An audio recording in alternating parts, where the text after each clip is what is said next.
Hello, everyone, and welcome to the Real Clear Politics Takeaway for Tuesday, April 27th. I'm Tom Bevan, co-founder and president of RCP. And I'm Carl Cannon, Washington Bureau Chief.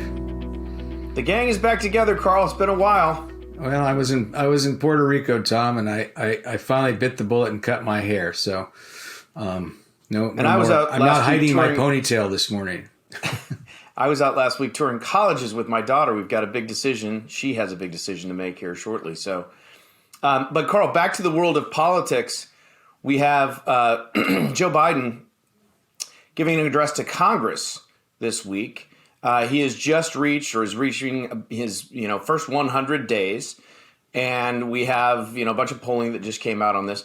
What do you expect Biden to say to Congress, and what do you think the reception is going to be? Well, this is really kind of the State of the Union address. It's not called that in the president's first term, but Biden will address how he sees the state of the country, and he's been to so many of these as a senator and then as a vice president. And now he's up there having to, he's the leader of he's the leader of the country, and a country is still suffering from COVID. And we're, he will talk about, I think he wants to talk about criminal justice reform. I think these are the things, you and I talked early this year when he came and he had two priorities: deal with the vaccine, get the vaccinations out there, and help the economy. The economy is picking up. The vaccination process is going apace. And now the third thing I think he wants to stress and talk about is criminal justice reform, and within mind of racial healing and racial reckoning, with that as the backdrop. Do you think, and A.B. Stoddard wrote about this for Real Clear Politics this week about criminal justice reform and whether Democrats will be willing to compromise. You remember last year, Tim Scott had a bill that he put forward in the Senate, which he, says he offered the Democrats anything they wanted, any amendment they wanted, and they wouldn't even meet him not only halfway, like a third of the way. And they actually used the filibuster to kill that. Now Democrats have turned around and proposed their own criminal justice reform, but it looks like it's going to be unlikely unless they can get some Republicans to come along. So where are the compromises going to be on that, Carl?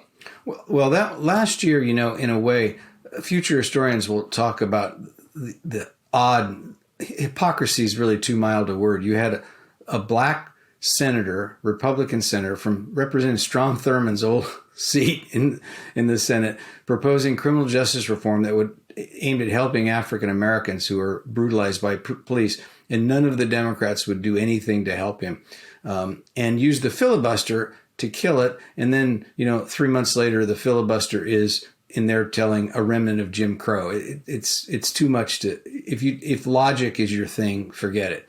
But the other thing going on there, though, Tom, it was an election year, and it was late in the game, an election year, and it was naive to think we were going to get major legislation that late in the calendar.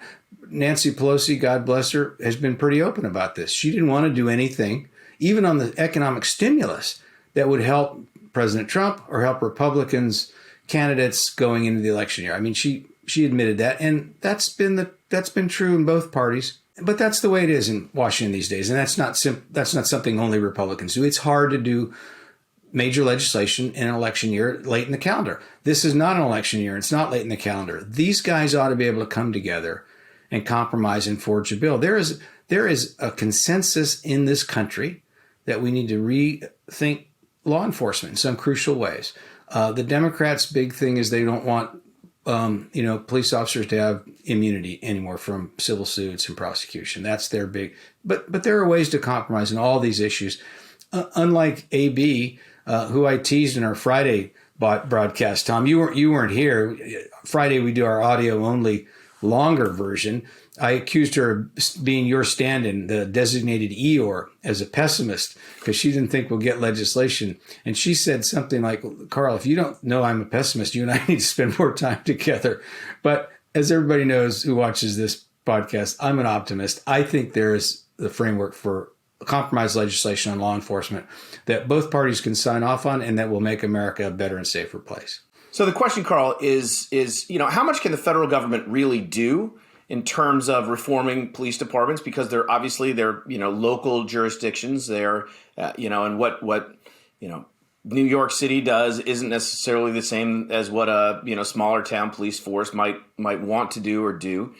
And then the other question is, the federal government is obviously sort of getting involved. Justice Department announced this week that they are going to investigate now the Louisville Police Department. In addition, they're already open to probe into Minneapolis Police Department. So obviously, the Biden administration is pushing a real federal role here. So what are they going to be able to do in terms of actually impacting these local police forces? Well, look, the federal government can do a lot. And when Barack Obama was in the Oval Office and Joe Biden was his vice president, they had consent decrees against some of these police departments that were found to be violating civil rights of its citizens.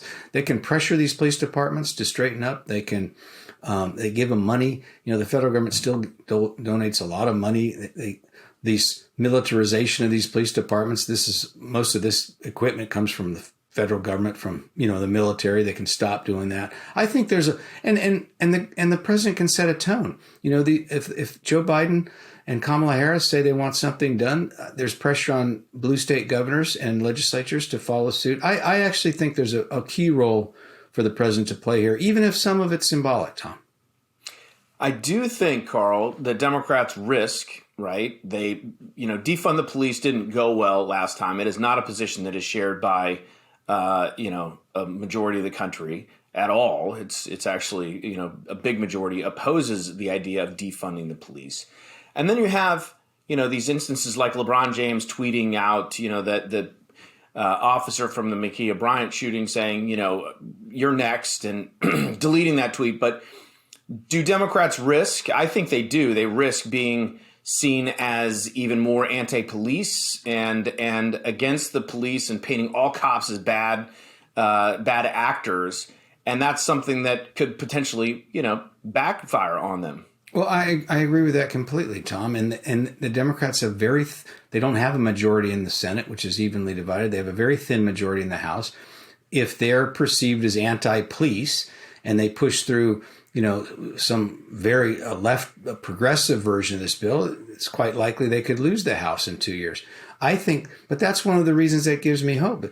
Nancy Pelosi's a smart Paul. She can read the polls. She understands all this. There is incentive for both parties to meet in the middle and to craft legislation that won't hurt Democrats and won't leave Republicans open to the charge that they don't care about minority communities. Each party has vulnerability here, and that's usually when you get compromise in Washington. One man's optimism is another man's naivete, Carl. All right.